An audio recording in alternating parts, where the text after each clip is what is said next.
Okay, so I'm Lance Brisboy with Golden Hills. Thanks everybody for joining. We One of the things Golden Hills coordinates is the Southwest Iowa Food and Farm Initiative, and we work a lot with local producers. And this is one thing that has come up quite a bit is different regulations. People just don't know how to navigate the different rules and requirements and stuff. So we thought this would be a helpful program to put together, and then we'll have it recorded and put it on our YouTube and website. Couple of housekeeping things. I will ask that if you're not presenting, then you stay muted just so we don't have any background noise. And then if you have questions during, you can type in the chat. We'll try to get to them at the end. And if for some reason we don't answer all of your questions tonight, I'll be sure to uh, write them down and then we can follow up later. So I will start with Teresa Wimmerslag, and then we'll move on to the Department of Inspections and Appeals staff. So if Teresa, you want to take it over. Great. Thank you for having me. I'm going to talk a few minutes about some of the on-farm food safety programs, and then the DIL staff can cross over into what it looks like when you start moving things off farm or into more of a processing or manufacturing facility. I'm with ISU Extension and Outreach. I am based up in Northeast Iowa, but I have statewide responsibilities when it comes to farm to school food hubs and on-farm food safety. Tonight, I'm going to talk about the different layers of on-farm food safety and briefly touch on the requirements for each. All of the programs are based in what we call and have a foundation with good agricultural practices or GAPs. Those are the practices that minimize risks and help farmers manage the hazards on their farms. The next thing we'll talk about is the produce safety rule, which is the law when it comes to produce growing. And then finally, we'll talk about third-party audits and how those play into the regulatory scene. So first of all, why good agricultural practices? We want people to be healthy. People are eating a lot more vegetables and they're often consumed raw, and raw products have a risk of carrying foodborne pathogens. We want to make sure that foodborne illnesses outbreaks are managed. So we want to protect public health. We also want to protect your farm, your reputation, and the local food system. It doesn't take much for our food supply to get a black eye if there's an outbreak in your community or even at a national level.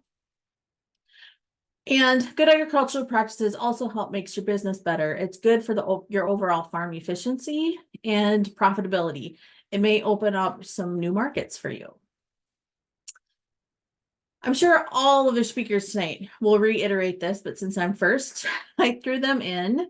We're focused on foodborne illnesses and making sure that we're managing them and reducing the risks related to them. And there's lots of different types of symptoms that we see, but the foodborne illnesses is what the on-farm food safety practices are most concerned about. And why? Well, we want to protect people, but most importantly, we want to protect those high-risk populations. Pregnant women, immunocompromised folks, the very young and the very old tend to have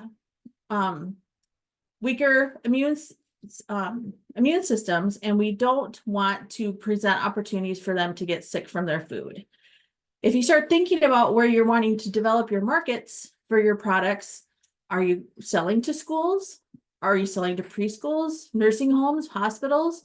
We need to make sure that good agricultural practices are in place so that that food, it won't make people sick. Another way to look at it is by identifying things and managing things on your farm, you keep a small problem, like sliding into the ditch in the winter, from becoming a very large problem. Where we get lots of different agencies involved and an outbreak occurs and there's damage done across multiple sectors. So let's dive in a little bit more and start looking at the what the actual law says about produce safety. The Food Safety Modernization Act was signed in 2011 and went into effect in 2016. It includes 7 different rules. I specialize in the produce safety rule piece and conduct trainings for farms on that rule. The other folks on the call tonight are going to be able to speak more to the other 6 rules and what those look like. The whole premise behind all the rules is to make sure that we're preventing food safety issues that encompass the entire food system. So when I start describing the FSMA produce safety rule to farmers, it gets complicated pretty fast, but I like to boil it down into 3 different buckets that farms fall into. They're either going to be fully covered by the rule, they're going to be exempt from the rule, or they're going to be in the middle, which is a qualified exempt farm. And depending on what you grow, how much you grow, and who you sell it to, will determine which one of those buckets you fall into.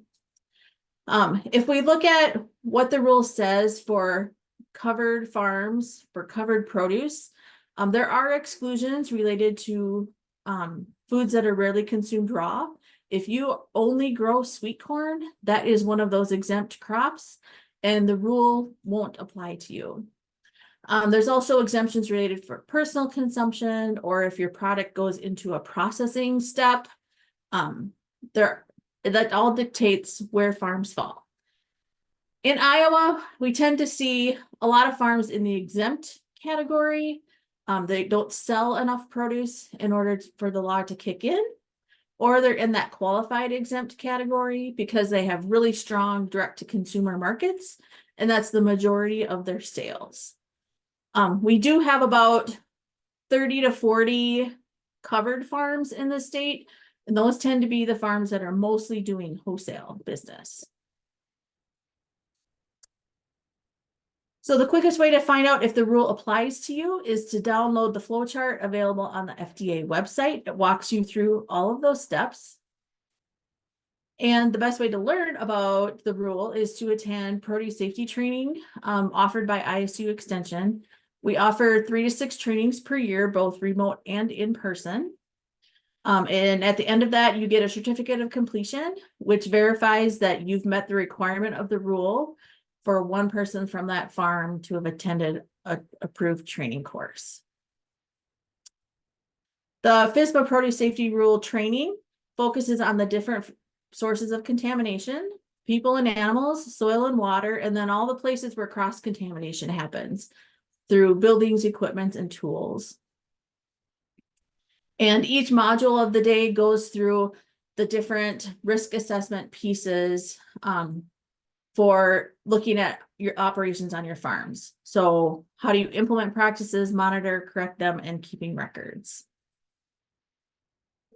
The FSMA produce safety rule is overseen by the FDA, and the FDA will come to Iowa and do inspections in our state for those covered farms, those farms covered by the rule. It's a regulatory inspection. The good news is that there's no charge for the inspection. The bad news is there are consequences for non-compliance. The inspections are scheduled by the FDA, but not the farmer. They're not a surprise visit, but it's not something you're going to be able to plan a month ahead for that visit. The inspections are intermittent, which means they are not annual. Right now, it looks like our covered farms are getting inspected every 2 to 3 years, and it covers your whole farm. I'm going to contrast this to third-party audits and what they look like here in just a little bit. So that's the next tier of our food safety scene. We've covered the foundational pieces, what the law says about produce safety, and now we're going to get into the third-party audits, which are considered voluntary. This is usually how I feel when a farmer calls me about, I need a gap audit. You got to help me. How do I do this? We walk them through the steps to help them gain access to that new market. Gap certification is a type of a third-party audit. Right now, it is voluntary. It is driven by the market, driven by the farmers. It's point-based off of a score sheet. You need 80% of those points to pass. It's usually buyer-driven. So when I get that phone call from the panicked farmer, it's because he wants to sell to a certain company or a certain store, and they're requiring an audit in order to make that happen. Now, that farmer may be exempt or qualified exempt from the produce safety rule, but the buyer can still, they control that market access. Third-party audits are usually annual audits. There's a full announced audit, and then depending on how many crops you're doing, there could be unannounced audits. There's a variety of third-party auditors that do these audits. USDA and Primus are common. Here in Iowa, there's a company called Quality Fresh that also does farm audits. They will range in price from $500 to $1,400 per year. The good news is, since the pandemic, the USDA has been offering some cost share for farms to help with those audit costs. And audits are conducted by crop. So while you can certify several different crops at a time, the auditor has to be able to see that product being handled and packaged at the time of the audit. There are also different types of third-party audits that I wanted people to know about. The USDA GAP-GIP audit is the old dinosaur of the audits. When I first started doing audits in the state, that's what we were training farmers toward. Now we've shifted to what we call harmonized GAP. It allows farmers to demonstrate that they're implementing the produce safety rule requirements, because harmonized GAP is aligned with the produce safety rule. That's the one that most farms are working towards these days. There's also a GAP Plus. If you were to get into some of the really big suppliers, they may require harmonized GAP Plus. And there's also a specific mushroom GAP audit that's available through the USDA. I usually get questions about organic certification and the food safety audits. And while they're not exclusionary, they usually are not in conflict with each other.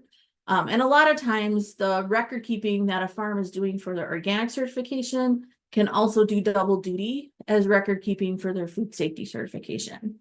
I put a few examples on the page, and the organic producers will understand what those mean.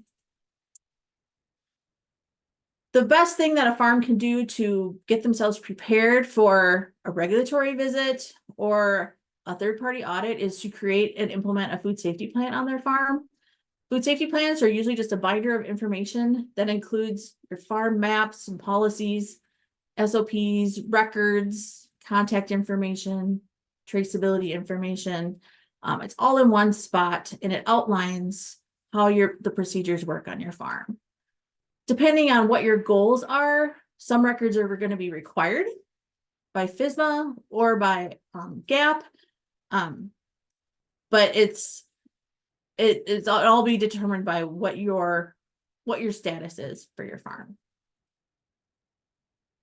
That was my quick orientation on the on-farm food safety pieces. Please contact Extension if you need more assistance with training, templates for farm food safety plans, or even technical assistance. We can do remote consultations as well as on-farm consultations to help farmers achieve the goals that they're looking for.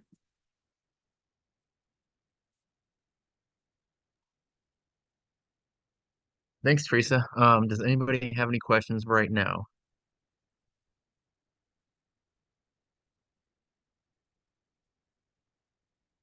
Okay, don't see any. So then we can hand it over to Tanisha. All right, let me get my PowerPoint up. Tanisha, do you want to maybe do some introductions? Or are you planning to do that? I was going, if you wanted to kind of go around and introduce yourself, I'll get the PowerPoint pulled up and ready to go. Sure. My name is Scott Platt. I'm with the Iowa Department of Inspections, Appeals, and Licensing, or DIAL, and don't confuse that with the bar of soap. I am the department's manufactured food program lead, and I've been with the department about, I guess it'll be my 24th year.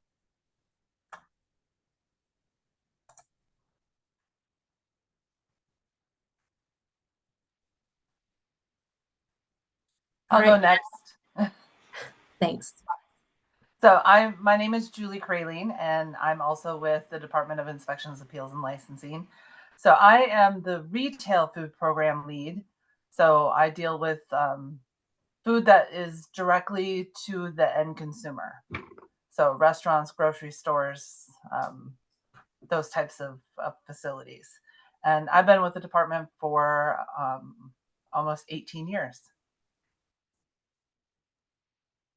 Well, I can go next. My name's Kurt Reber, and I'm also with the Department of Inspections, Appeals, and Licensing, and I'm what they refer to as the small food processing lead. I work a lot with startup businesses and the smaller operations, in addition to the farmer markets. And I've been with the state a little over 30 years. So. And my name is Tanisha Stubblefield. I am the Home Food Processing Program Lead with the Iowa Department of Inspections, Appeals, and Licensing. I've been with the department for a little over 8 years, and previously was a hemp program lead. I am now the Home Food Processing Program Lead. All right, so we'll go ahead and get started. So everyone has already introduced themselves. We're here to provide you with a quick overview of the licensing options available within our department, with a focus on common home-based food operations, such as cottage food and home food processing. So a little bit about our bureau. So we are the Department of Inspections, Appeals, and Licensing, or DIAL for short. We are a regulatory agency that contains multiple divisions. Housed within the Health and Safety Division is the Food Safety Bureau, which provides licensing and oversight to an assortment of food and lodging operations within Iowa, as well as social and charitable gambling operations. Not only do DIAL food inspectors conduct food and hotel inspections throughout the state, we also have counties that conduct their own food and hotel inspections under contract with the state of Iowa. The exception would be food storage warehouses and food processing plants, which are inspected statewide by DIAL food processing inspectors.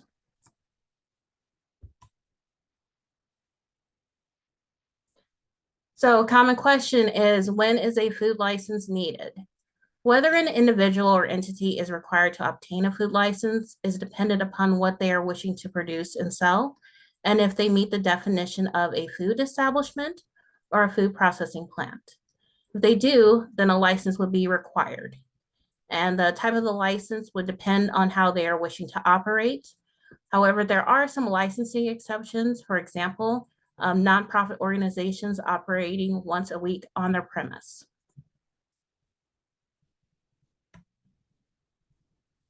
As we move into discussions on cottage food and home food processing, it is important for operators to understand what a time temperature control for safety, or TCS, food is.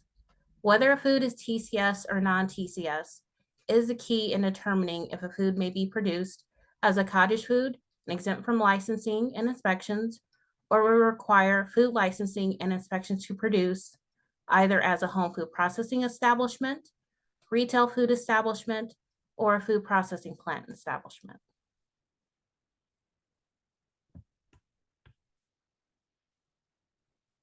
Regarding home-based food operations, new legislation was passed in 2022 pertaining to home-based food operations, expanding on what foods may be produced as either a cottage food, which is exempt from licensing and inspections, or a homemade food item, which is defined as foods that may be produced and packaged under a home food processing license. The home food processing license replaced the home bakery license from years past. An additional change was removing the licensing requirements for the on-site sale of prepackaged TCS foods at a farmer's market. However, these foods must come from a licensed source. Unpackaged TCS foods being sold or handled at a farmer's market would still require a farmer's market license. Cottage foods. Cottage foods may be produced in a private residence and sold direct to consumer only, provided that they are shelf-stable, TCS foods. There are labeling requirements for cottage foods, and with pH-controlled foods, such as barbecue sauce, or water activity controlled foods, such as freeze-dried ice cream sandwiches, pH and water activity measurements per batch needs to be documented and available upon request. Here are some examples of common cottage foods. While you see that there are canned fruits and vegetables on the slide, please note that they are pH and water activity controlled. Low acid canning is not allowed as a cottage food, which you will see here on the next slide. So on this slide, you see a list of prohibited foods and prohibited processes that cannot be used to produce a cottage food. Remember, cottage foods are shelf-stable, non-TCS foods. Therefore, foods such as meat products, unpasteurized juice, and the like cannot be sold as a cottage food. If a home food operator wishes to produce foods containing meat or resell non-TCS foods, then a home food processing license would be required.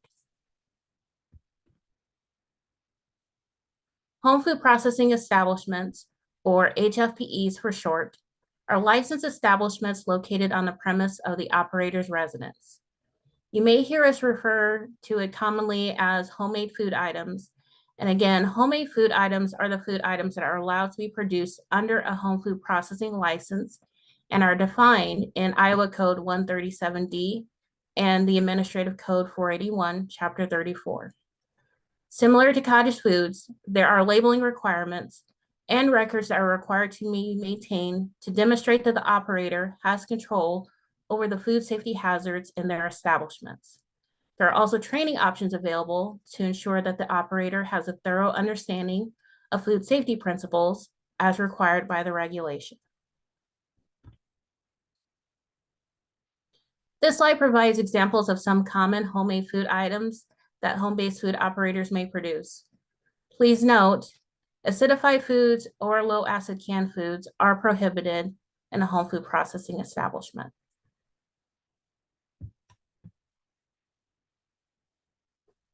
On this slide here, there's a list of the prohibited foods and processes under the HFPE license. So a couple examples that you see there is fish or shellfish, anything containing or, producing milk or milk products, prohibited processes, low acid canning is prohibited, acidification is prohibited, and so on. So one of the common questions we receive is, what is the inspection process for HFPEs? The operator must submit a license application along with a homemade food item list. It is important to know and understand the requirements of Chapter 34, since Chapter 34 and the Iowa Code 137D, that is a law and the regulations for all home food processing establishments in Iowa. Training must be in place prior to the issuance of a home food processing establishment license to show a thorough understanding of food safety. There are also additional documentation requirements, such as product labels, standardized recipes, written procedures on how the operator will be producing their food to demonstrate control over the production of the foods in the home food processing establishment. These must be available for review during the inspection process, but may be submitted with the license application for a review ahead of time. There will be a visual inspection of the establishment, either in person or virtually, depending on the circumstances. In addition to resources for cottage foods, we also have an assortment of resources available online for home food processing establishments to include training resources, blank and completed examples of records, and the basic requirements guide for HFPEs, which provides a checklist of the requirements to help operators organize the required documentation and provides links to the law, the regulations, and the other resources.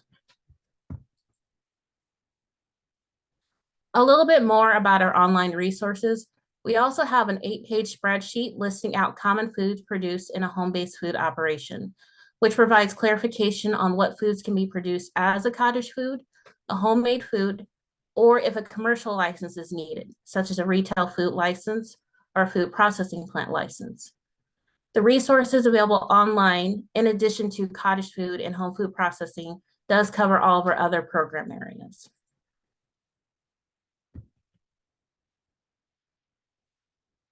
Here are a few links to some of our online resources that I was just telling you about.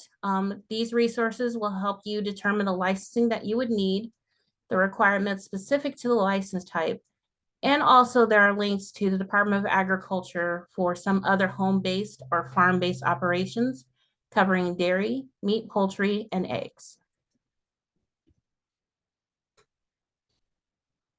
All right, and then here is the contact information for our 4 program leads for any additional questions that you may have regarding our respective program areas.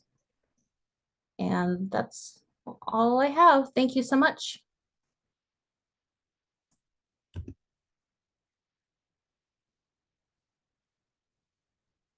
Anything?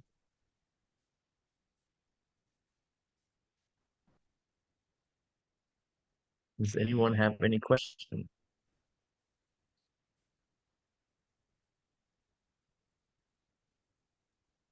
I have one. Is it okay if I just do it this way instead of typing in Yeah. Lance? Okay. Yeah. I had a potential vendor ask me about selling koi fish, either for just in ponds, but also for sushi, live koi fish. What type of license would they need for that, or is that not even possible? Well, Lance, I'm gonna step. Oh, go go ahead, ahead, Kurt. Scott. I was just Uh, gonna step in to get the ball rolling. Any kind of live fish to be sold or otherwise wind up as human food, the water in which the fish was reared in would need to be approved by the DNR here in Iowa. And so if it's private fish tanks, the DNR would probably come on site, take a water sample. It's a nominal license fee, but they just want to ensure that that the water is suitable. From that point on, if it's a live fish, we wouldn't have any jurisdiction over it at our department. Sorry to interrupt you there, Scott, if you wanted to add to that. Oh, I mean, what Kurt said is accurate. So our agency doesn't regulate the growing or sales of live fish. That may be necessary for that individual to have a permit through the DNR to do so. But once the fish are processed, so if they were to descale them or eviscerate them, that would be a process that would require licensing.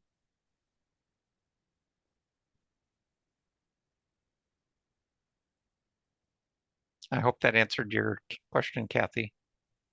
I think so, because their thought process was if I went to the market, I would buy the live fish. If I would choose to process it when I got to my house, so be it, or for a pond. They weren't going to process anything, just sell the live fish. So it sounds like they need to talk to the DNR. And then once I purchase the fish, I could do whatever I want with the fish. Does that sound? Yeah, assuming you were purchasing it for your own personal use and consumption, then yes. If your intention was to further process it to resell it, either directly to a consumer or to another business, then licensing would be a factor.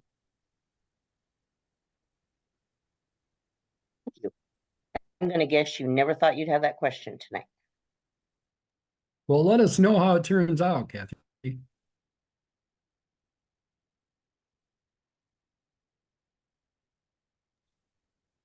I have heard the koi fish are quite expensive to purchase, or they can be.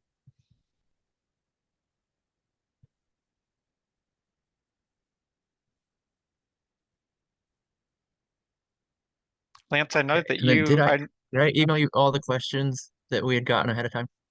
you did. I was going to ask if any of those individuals were on this meeting and Okay. if we wanted to entertain answering those Let me questions. see. Yeah. Let's see the one.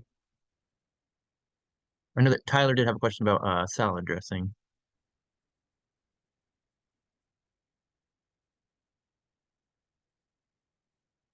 I had that question. I think, Tyler, your question, if this was your question, what are the rules requirements to make homemade salad dressing to sell with your salad?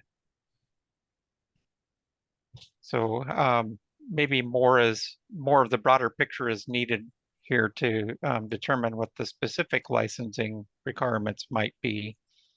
But again, that would determine, it would probably be based on how you're wanting to sell it. Are you planning to sell direct to the consumer?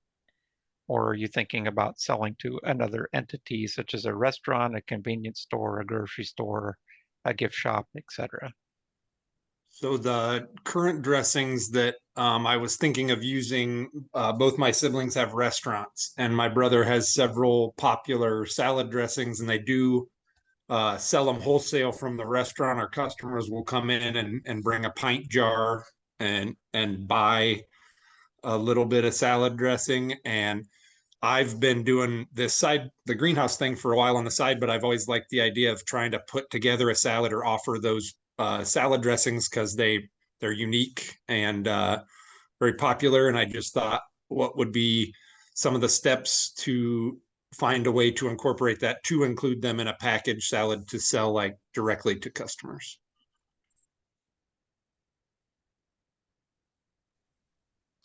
Okay, so I'll go ahead and jump in here. I will reshare my screen because I want to pull up this slide again. Okay, so as it pertains to your salad dressing, and in this chart here, you see that I have on the screen, I actually pulled a section that references salad dressings. I guess the question would be, what kind of salad dressing are we talking about? Are we talking about a salad dressing that you'd be producing and would require temperature control for safety? Are you talking about like an oil-based salad dressing, which would be considered shelf stable? Depending on that answer, then this guide will kind of show you if you want to do this as either a cottage food or a home food processing establishment. But since you're wanting to wholesale it, then you couldn't do it as cottage food because cottage food can only go to the end consumer. So your options would be, you could do this with a home food processing license. You could do this with a retail license as well. You could also do this with a processing plant license. The only thing that I would say, well, one of the first things that I would mention is that if you were to do this with a home food processing license, you would be, your sales would be limited to 50,000 a year. If you exceed 50,000 a year, then at that point you'd have to obtain some other kind of licensing. Was it something that you were thinking about doing it from like a residential kitchen then, or were you thinking more commercial? So my initial concept was maybe we could use the cafe or the restaurant's kitchen, and then I did learn about a different company, I think in Shenandoah or Red Oak, but there was a business that we could talk to that would make them in runs, and we provide them and work through the labeling and the ingredients, and then they do them in batches. And I was just kind of kicking around the idea of like, the blue cheese one's really popular, but if I had to start with a different dressing to see if there was a response from people without having to build a whole facility, if we could maybe even start, if I picked one and was selective and could start as cottage, and then if we hit that mark, it'd be like, okay, now it makes sense to build the stuff around it. Okay. So with cottage, we'll start there. If you're talking about doing this as a cottage food, remember this can only be direct to consumer. Okay. And the only way you could do this as a cottage food is, according to this chart here, it would be an acidified or it would have to be oil-based. With an acidified food under cottage, you would have to monitor the pH of the food. And then with the oil-based, then that is where, if you notice here, it talks about product testing is required. Now, if you are wanting to do this, let's say in a commercial kitchen, for starters, you would have to obtain a license to use the commercial kitchen. So if you're wanting to use someone else's kitchen, you'll need to get a license to operate at their location.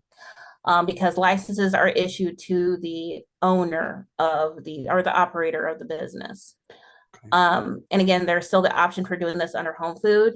And the other avenue that you're referring to sounds like kind of like a co-manufacturing, Yes. where you may have a contract with a business entity that will produce a product for you, and that's certainly fine, and that's very commonly seen. So I think it really just depends on what you want to do, how you want to start, and then we can kind of guide you towards what the licensing requirements would be. I think for our purposes, like maybe the cottage wouldn't quite work for what I'm wanting to do. I do know Shenandoah at the mill was trying to do like a commercial kitchen. There's a few other places that I had seen that that maybe I could go use a inspected kitchen and rent it to do my stuff and still do our tests and recording and do all that and then make them ourselves, because we already have the recipe to follow. But maybe I'll skip over the cottage part just because it's limiting a little more, and just like look into either using that manufacturer or what it would take to rent it out or get that approval for using the commercial kitchen at the restaurant. Okay, so then if that's the road that you want to go, if you want to use the commercial kitchen, then in that location, you would be subject to the retail food code. So that's the area that Julie Kraling kind of covers. So, if you have any specific questions on that, Julie can help you out, or direct you to that inspector who is located in that area, since they'll be the one that would do your inspection on that. Awesome. That's super helpful. Thank you. Thank you very much, you guys. Yeah, you're welcome. Tyler, I might just throw in too, if you maybe go the route of using a co-manufacturer, someone who's already licensed, that would assume the regulatory responsibility for making it and or labeling it. If they were to be the final distributor, that would be fine. But if they were to turn the product over to you for you to store and then distribute to, say, restaurants or other commercial businesses, there still may be a licensing requirement for you to be licensed as a food storage facility, which is the same food processing plant license. We just call it a food warehouse license. Food warehouse. It still falls under the umbrella of a food processing plant license. Okay. Yeah, it's been one of those ones. We had the idea quite a while ago, and the dressings are really popular, but I've been afraid to kind of hit some of those hurdles, but that gives me a much better path. I appreciate that. Yeah, these can be some really interesting waters to navigate.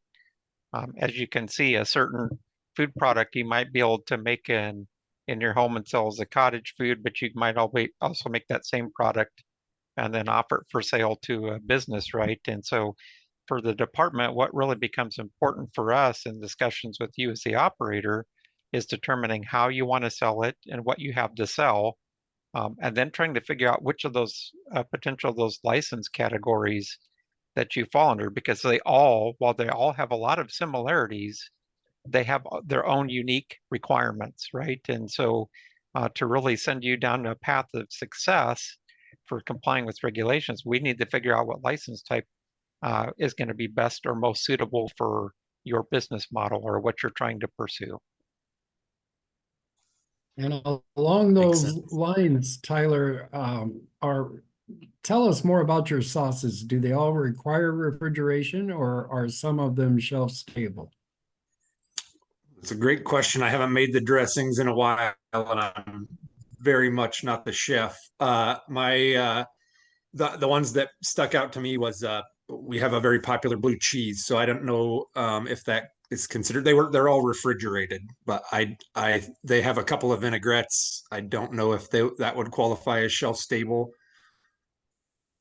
Well, and why I mentioned that, you mentioned the co-packer, but if it's a shelf stable dressing by way of its acid content, we would really have to look at the recipe to see if you're actually acidifying the dressing. There are quite a lot more regulations that need to be complied with for acidifiers. But if it's a refrigerated dressing, it's just treated like a conventional refrigerated food. So the details in the recipe are what will dictate that. Yeah, It and sounds like I would. just to add to Kurt's comments, many times your recipe as well as the process or processes that you're using will be important in that discussion or determination of where your food product lands, either as what we might call a conventional food or something that is a special process like acidification. And I think for myself, after kind of getting a better understanding of that, it might be it might be smart for me to be strategic and start with just one, and then maybe work with one of those manufacturers and get that where the holding license, and then just kind of don't add too many or try to, and then see if that's working for us and if we can get that streamlined out. That way I could pick something that wasn't as complicated or something that maybe comes with less of the issues there. Sure, and the benefit of working with a licensed co-manufacturer is they really take on the regulatory burden for producing that, whether it's making a determination whether the product is an acidified product or a conventional food, right? So the luxury that you have when working with the co-manufacturers is they're doing a lot of the regulatory work that you're not going to have to do. The expectation is many times they're going to ask for volume, right? Because they may not be willing to make small batch runs. They may require you to make large batch runs, so it's convenient and productive for them. Makes sense.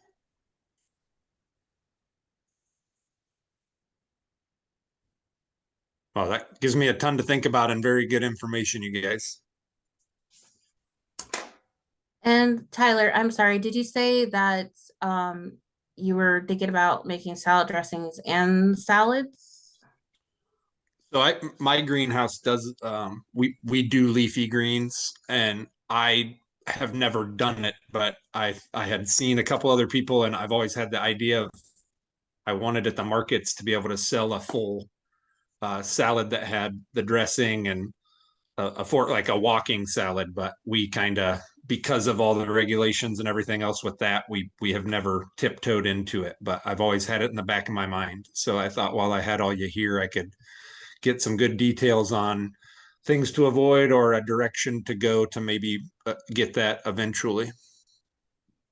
Well, it may be something to consider, Tyler, if that's something you have an interest in pursuing. Keep in mind, once you enter the arena of being licensed, right, it may not require a different license for each type of product you want to produce. If you had a food manufacturing license, as long as we evaluated your process and production for the salad and the salad dressings, that would all be covered under the same license. So it's possible that you could do multiple foods under the same license. We would certainly have an interest in looking at the processes and the equipment and the facilities for all of that, right? And the same would be true potentially if you're pursuing a retail food establishment license or the HFPE type license, providing that there are no prohibitions. Typically, the HFP license tends to have the most restricted or prohibited list of processes or foods. Okay. And another thing to consider with what you were saying too, with the salad portion of it, if you are selling a whole uncut head of lettuce, that doesn't require a license. But as soon as you further process that, if you would cut it up to make it into a salad and then sell it with a fork, that would require a license. Yeah, so that was depending on where you're making it and how you're doing it. Mm-hmm. that was actually something that we did address initially when we first got going. We only now we only do leaf lettuce in the field and then pick it with a quick cut harvester. So it all comes like that loose leaf, like in a bag, but we don't do any post processing with it besides the harvest because of that reason.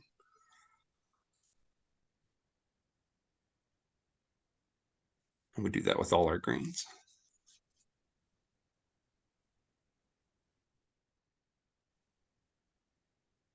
This is the fun Oh, part there about was- these are the fun part about these conversations, because it's not necessarily one answer fits everybody, right? There's a lot of digging into the woods to find out specifically what individuals are doing to see how rules apply and then how you need to work towards compliance. So yeah. There was a comment in the chat that that says reselling a product produced by someone else may conflict with your farmer's market requirements. So I'm not quite sure what that was, or if that's something, Kurt, if you have any thoughts on that with the farmer's market part. Well, Gil could elaborate on it, but many farmer markets have their own rules, and many of the rules pertain to where the product is coming from and who's growing it in a specific mile radius from the town, and just whatever the market wants to have as their special rules. And I'm assuming that's what Gil is getting at there. That's correct. You know, so it varies a lot by what the local farmers market requirements are. Most farmers markets, as opposed to flea markets, are pretty restrictive on what you can sell.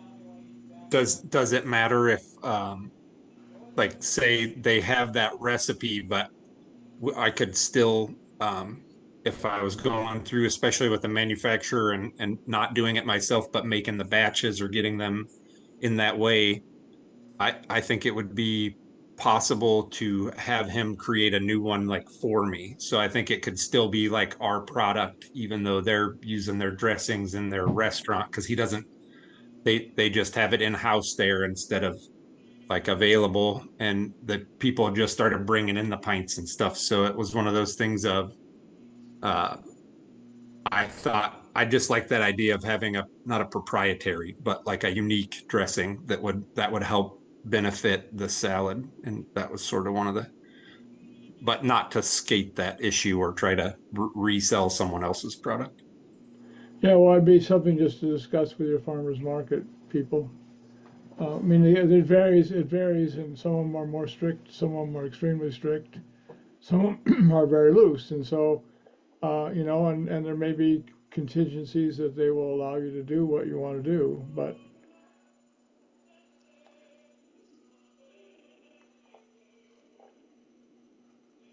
I'm part of the, as a different item, I'm part of the Iowa Food System Coalition's work on the Iowa Food System Plan.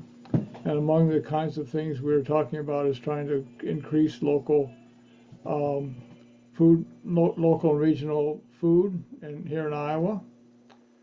And I have some experience in that, as among the other things, being one of the people who founded the New York State Small Scale Food Processors Association 20-some years ago, which is still going. I appreciate all the complexities of things that you have discussed today, and so. But I'm just wondering, one of the issues is something called regulator discretion, and people who, at least in that situation, people who were wanting to start small scale food processing things had various experiences with regulators. Some of them were helpful, and some of them were decidedly unhelpful. And some of this was partly clearly a consequence of the attitudes of the proprietor of the, or would-be proprietor of the enterprise.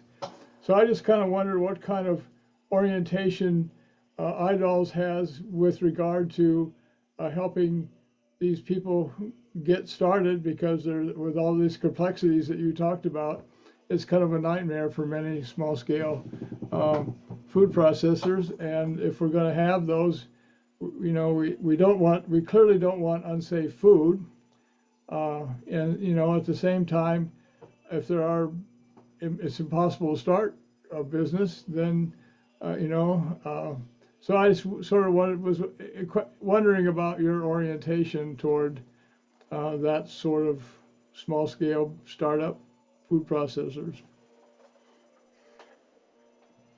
Well, I might kick it off to get started. Just for clarity's sake, because we are being recorded, you had mentioned iDolls, and we're not with iDolls, we're with yeah, just a slip up, but I wanted to clarify that. We're with Department of Inspections, Appeals, and Licensing. But I think you would find all of us, the folks that are here anyway, Scott and Tanisha and Julie and myself, we try to be as accommodating as possible. Some of us prefer emails and some of us prefer verbal conversations, but in the end, if we're making good progress and it's an efficient use of our time, we're kind of happy to do that. That being said, we do partner with the Iowa Food Protection Task Force. And on their website, there is just a slew of information that can be had. You select the license type that you're looking for. That'd be decision number one. What do I want to make and who do I want to sell it to? Is it temperature controlled food or not? And then from there, you start breaking down what kind of license you would want to apply for. And when you hover over the resources tab on the home page, those licenses will all appear and you can select them one by one and read all of the laws associated with it. They have past meetings on there that you can listen to. There's just a host of information on there, Gil. And that would be my initial comments. If anybody else wants to weigh in with something I missed. I would just to add to Kurt's comments, I think as an agency, we work really hard to work with the industry or individuals to answer questions, point them to resources if that's something that we can do. Obviously, there is some caution that we need to exercise in doing that we're not promoting, one agency or something over another. But I think we really do strive to work with the people that approach us with questions about, hey, I want to do this or I want to do that. What does it require for me to do?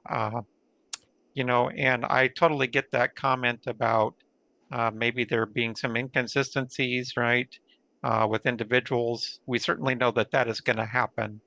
But to that point, our agency and the counties that contract with us all participate either in the voluntary retail national program standards or the manufactured, for us, would be the manufactured food program standards, which those standards set forth certain criteria that all of our staff have to go through for training and standardization. So there are measures in place to try to make sure that we take a standardized approach to how we're regulating facilities. We certainly understand that people will be people, and there'll be some slight differences in how that's approached, right? But we certainly do our best to make sure that all of our people that go out to do inspections are qualified for the program areas that they're performing regulatory work in, as well as having the appropriate knowledge base and inspection skills. So I hope that helps to answer your question. Yeah, would there be some kind of a general intake? I mean, these people who have all these good ideas about, they have their grandmother's recipe or something and they get all excited about it. And one of the things, some of them get discouraged because they don't know where to go. Do you have some kind of an intake process that would take me as somebody who has this wonderful idea for a product? I have no clue about the regulations and all that, which, you really have to do it, but somehow you have to get people from point A to point B and then to C. Is there some kind of process for that? Well, in short, I would probably say yes. And Tanisha, Julie, or Kurt, feel free to chime in. You know, if they were able to find either the Iowa Food Protection Task Force as Kurt related, there's a lot of information there. If they were to search out, again, knowing where the appropriate agency to go to is really important as well too. You know, if they come to the Department of Inspections and Appeals and Licensing website, there's a contact form. They could fill out just a general inquiry on our webpage, and then of course that gets filtered out and kind of sent to the appropriate individuals. And even within our own agency, we would have to determine, hey, who's the best person to respond to this question? As another resource, I don't know, Tanisha, if you have screen sharing capabilities, would also point people to an organization called the Association of Food and Drug Officials.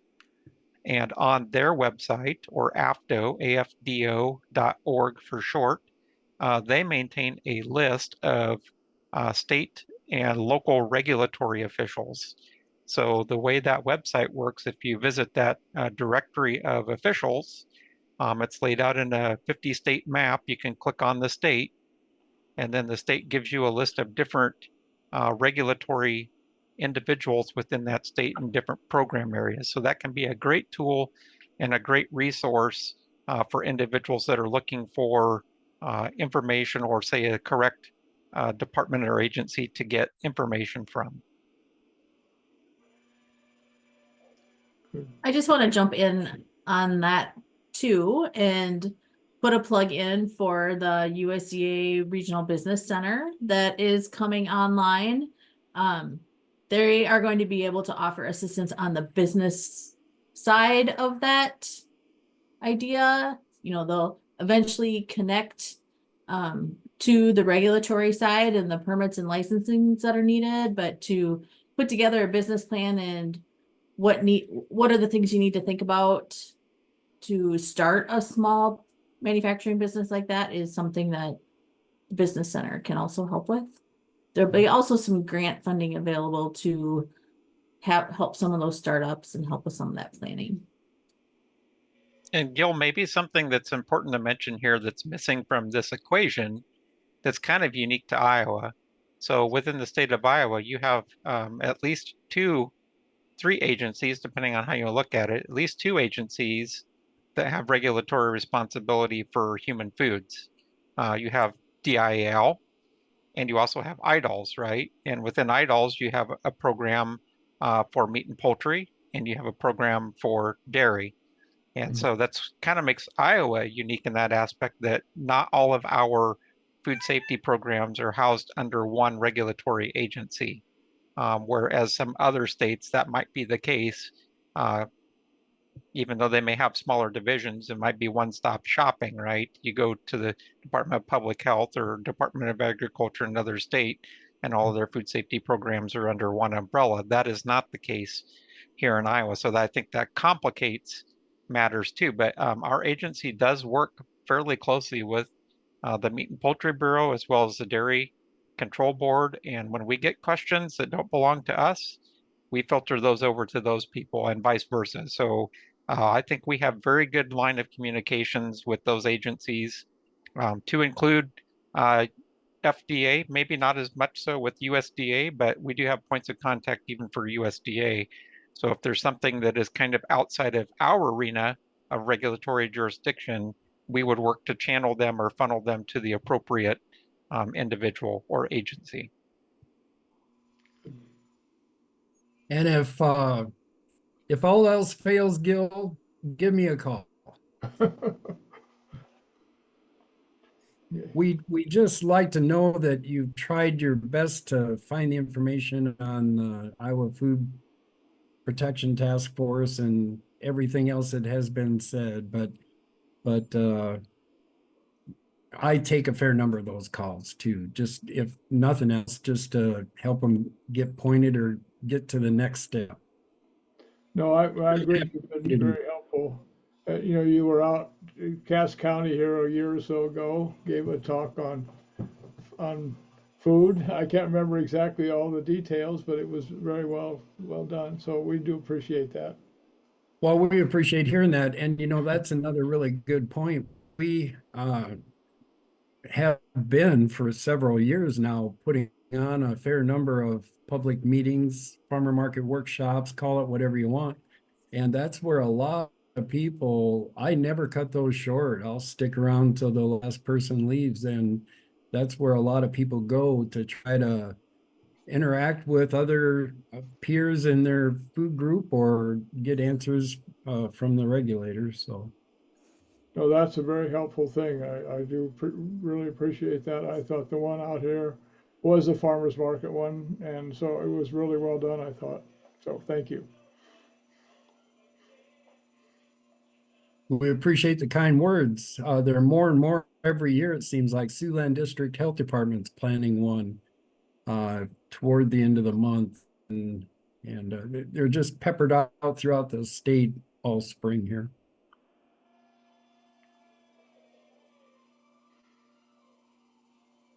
Yeah, we appreciate you taking the time to do this tonight. Does anyone else have questions right now, or were there any of the questions that I submitted that you wanted to cover tonight that we haven't yet? I have a question. First of all, thank you, everybody. I have a cold and a cough, so I've kept myself on mute. I didn't even want you to see me coughing on the screen here, but I'm the local food coordinator at Golden Hills, and I do get quite a few oddball questions, and I have reached out to Julie and Kurt, and you have been helpful in answering them, and I do appreciate that. Another I don't know, just a different question I got yesterday was at a vendor meeting in Shenandoah regarding a drink mix type of thing that would pass as a cottage food, as far as I understand. But this person in particular didn't want to give away his secret ingredients. And I know, like on a Coca-Cola, it'll say natural flavoring. I did go onto the FDA website and read about that natural flavoring and what constitutes a natural flavoring. Is that something that's allowed on the labeling for the home food? I mean, for a cottage food, is to just have it say natural flavoring? Well, tell us more about the juice, because raw juice is going to require refrigeration. It cannot be a cottage food. And This was pasteurized a juice. dried powder. It was actually a powdered mix that Okay. you would use at home. You would mix it with water at home.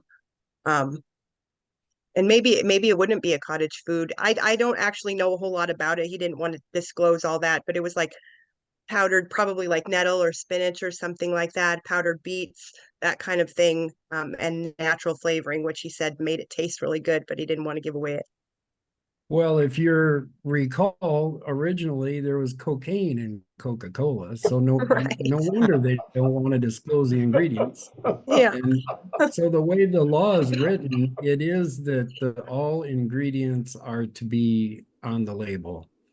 And if they don't have to put the quantity, but they do have to identify the ingredients. And I can't imagine he's either proud of the product or not. If he's putting something in there that shouldn't be in there, then somebody's going to have to step up and know about it. So I'm afraid the answer would have to be that all the ingredients would have to be identified. Okay. Yeah, that's kind of what I thought that was going to be your answer, and I didn't. I told him that, but I told him I'd also double check. So thank you very much. Well, thank you for asking, G. And Jamie, if I can just play devil's advocate a little bit here, maybe not so much devil's advocate, but it really does depend on how they're selling the product, right? So there are specific rules for cottage foods and labeling of cottage foods.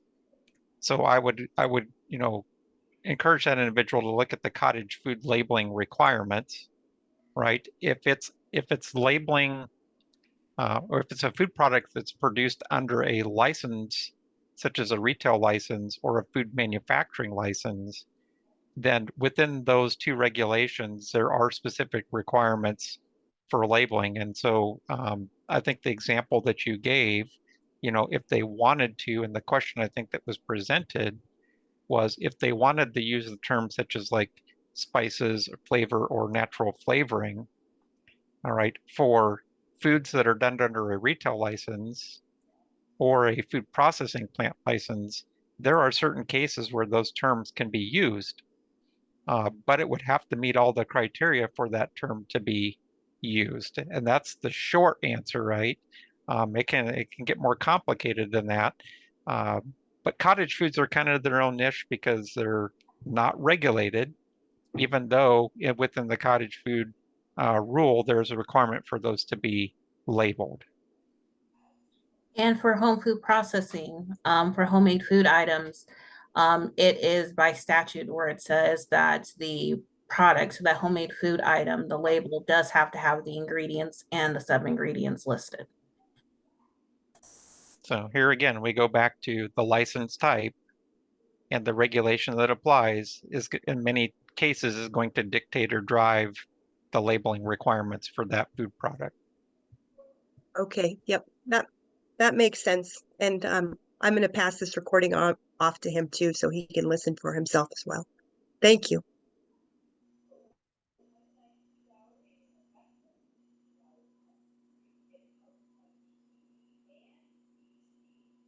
Okay, anything else anybody wanted to discuss?